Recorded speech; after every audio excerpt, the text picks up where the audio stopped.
Welcome back. In this video, we look at how to use classification tree for prediction. If you recollect the wine example in the clustering, we're going to use the same data set here for classification tree.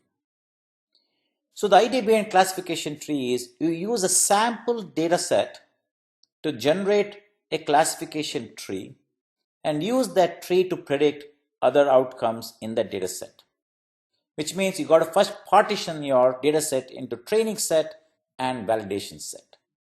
So let's go back to Excel Miner platform and you can see partition.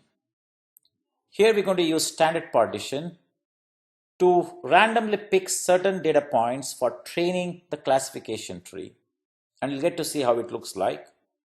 And then use that tree to predict other data points in your data set. So likewise, if you look at the partitioning, we're going to partition using all the variables. And now we are trying to create automatically. We can use automatically or can specify the percentages.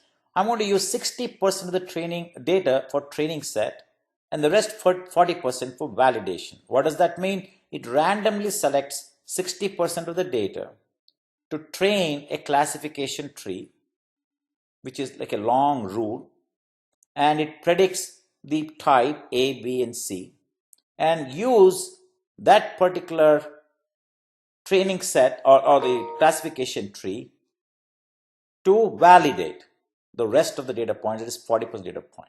Let's look at how it works. So we are now separate the data set into validation set and the training data. So now we're going to use classify. I'm going to use classification tree. So your decision variable is the type, and I'm going to use rest of the variables as the input variables. Automatically picks up there are three possible outcomes A, B, or C. Now using these variables, it'll try to predict what the outcome will be. Or in this case, the training set is used to predict that. We'll say next. Like in clustering, we need to normalize the data input and say next. Just for the sake of looking at the data, we'll look at the full tree that it develops. Then you realize some of the tree branches that you have are redundant, so it's going to prune that. So best prune tree.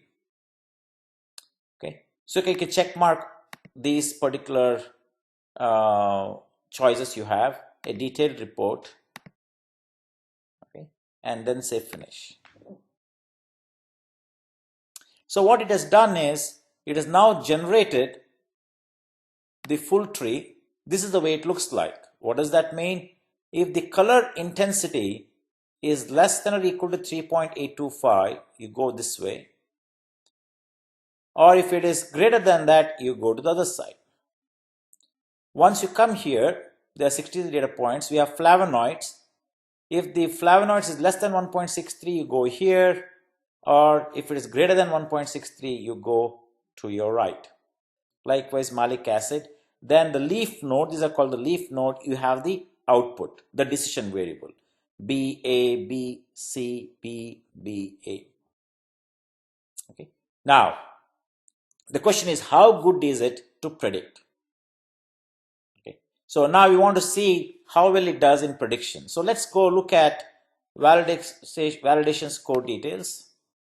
It gives you all the various variables. Okay. So let's look at the in this case we want to look at the best prune tree. So it removes some redundancy. Sometimes there is no redundancy, you get exactly the same tree here. Now we're using this tree to validate. So it's 40% data set that you have. I want to validate using this particular tree. So let's go to validation score here. And the key thing for you is this particular table, the training data scoring.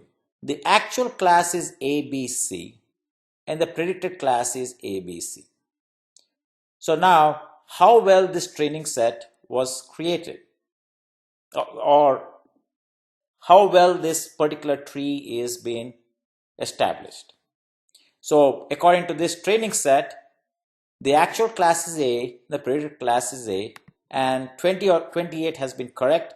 One misidentification as B, so there's one error.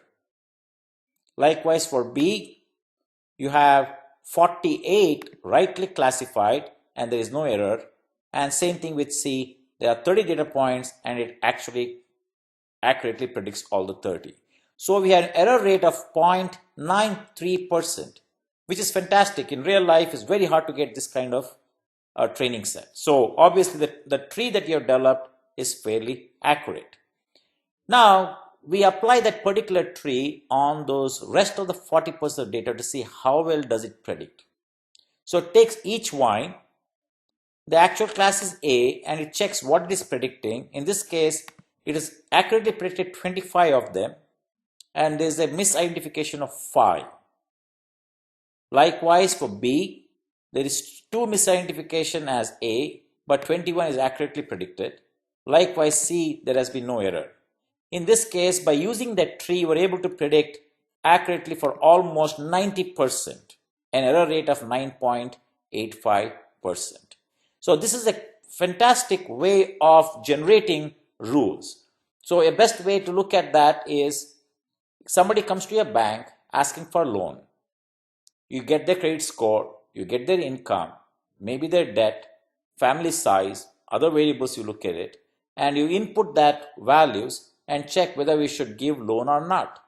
So we use classification tree for such kind of examples.